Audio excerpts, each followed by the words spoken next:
Bonjour et bienvenue à toutes et tous. Aujourd'hui, on plonge dans le monde fascinant de la robotique humanoïde, avec un focus sur le forum ZGC 2025 à Pékin. On s'appuie pas mal sur les observations d'Antoine's Robolab, merci à lui. C'est un événement majeur pour la techno mondiale. Notre objectif, essayer de comprendre ce que ces nouveaux robots nous disent sur leurs avenirs, dans nos vies. Imaginez une centaine de robots, 15 entreprises différentes, ça bouge. On va explorer tout ça. Alors, pour commencer, un truc assez poétique presque. Un robot de rocaille, ultra réaliste, qui fait de la calligraphie chinoise.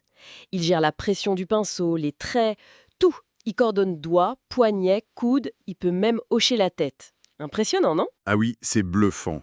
Mais au-delà de l'art, ce qui est vraiment clé ici, c'est la démonstration d'une motricité fine et surtout un contrôle de force très très précis. D'accord. Et ça ouvre des portes pour des tâches hyper délicates, vous voyez, chirurgie à distance, assemblage minutieux. On est loin des gros robots industriels classiques là. C'est un test de performance pour des applications très concrètes en fait. Je vois, je vois. Le parallèle est intéressant. Bon, autre style. Les robots Tingbao de Shanghai Robot Engine. Apparence féminine, des mouvements plutôt gracieux, apparemment. Ils sont faits pour l'interaction, le service client, l'éducation. On les voit souvent dans les salons d'ailleurs. Ils évoluent, on dirait. Oui, c'est un bon exemple de cette recherche d'intégration sociale plus poussée. Ils ont des capteurs, de l'IA, des modèles de langage pour rendre la conversation plus naturelle. Le design, c'est clair, vise des rôles d'assistance, de contact humain. Après, la question, c'est est-ce que cette grâce, ce mouvement fluide, améliore vraiment l'acceptation par les gens? Ça reste à voir. C'est une bonne question, en effet. On a aussi vu passer Nia, un autre robot interactif. Il accueille, sourit, serre la main. Bon, on passe de la finesse à l'agilité pure. Le NoFetix N2. 1,20 m, 30 kg, il court, il saute et... Et il fait des saltos arrière, Ah oui, le N2. avec 18 degrés de liberté. Alors, 18 degrés de liberté, pour expliquer un peu, ça veut dire 18 axes de mouvement indépendants. Un peu comme nos articulations principales, quoi. Plus il y en a, plus les mouvements peuvent être complexes, fluides, proches de nous. C'est crucial pour l'équilibre dans un salto, par exemple. L'agilité est, oui, impressionnante. Et le plus fou, c'est qu'il vise une production de masse, à environ 5 500 $. 5 500 $. Ça, c'est un chiffre très très agressif. Franchement, ça pose question sur les compromis, non? La durabilité, la qualité des capteurs, le logiciel derrière. C'est presque trop beau pour être vrai pour un robot aussi dynamique. Faudra voir si c'est pas juste un objectif marketing, quoi. C'est vrai, c'est un point important.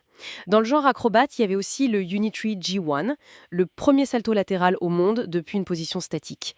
Un robot chinois, lui, avec 23 degrés de liberté, et il apprend tout le temps. Voilà. Ça montre bien la vitesse à laquelle la Chine avance sur ces sujets. La maîtrise des mouvements complexes, dynamiques. Il pousse vraiment les limites physiques de la robotique humanoïde. La compétition est rude à ce niveau. Clairement. Et à côté de ces athlètes, on avait aussi des robots plus spécialisés.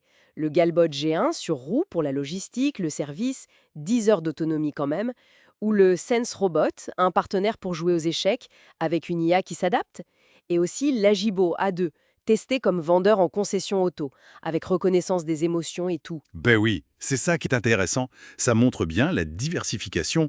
On ne cherche pas que l'humanoïde qui sait tout faire. On développe aussi des robots optimisés pour des tâches très précises. Industrie, commerce, loisirs même. Ça complète la recherche du robot plus généraliste. C'est complémentaire en fait. Et il ne faut pas oublier ce qui se fait ailleurs, bien sûr. L'Atlas de Boston Dynamics aux États-Unis, toujours plus fluide, ses mouvements sont incroyables. Et puis Neo de One X en Norvège, qui intègre une puce Nvidia pour faire le ménage. Exactement, ça dessine bien le paysage mondial. Plusieurs stratégies coexistent. D'un côté, la performance pure, la mobilité extrême chez Boston Dynamics. De l'autre, une intégration rapide pour des usages très concrets, comme Neo, avec sa puce Nvidia qui lui donne la puissance pour analyser son environnement domestique en direct. Et tout ça, évidemment, c'est boosté par les progrès constants de l'intelligence artificielle. Alors, si on essaye de synthétiser un peu tout ça, qu'est-ce qu'on retient de ce ZGC 2025? Je dirais deux choses principales, hein. L'accélération et la diversification. C'est fou comme ça va vite. La robotique humanoïde avance à une vitesse impressionnante, avec une présence chinoise très forte, très dynamique. Et on voit une convergence, plus de dextérité, plus d'agilité, une meilleure interaction homme-machine. Ça, c'est clair. Mais en même temps, une spécialisation qui s'accentue pour répondre à des besoins immédiats dans l'industrie, les services, tout en continuant bien sûr la quête du robot humanoïde polyvalent. C'est cette double approche qui est frappante, je trouve. Bon, eh bien, notre exploration des robots du ZJC 2025 touche à sa fin.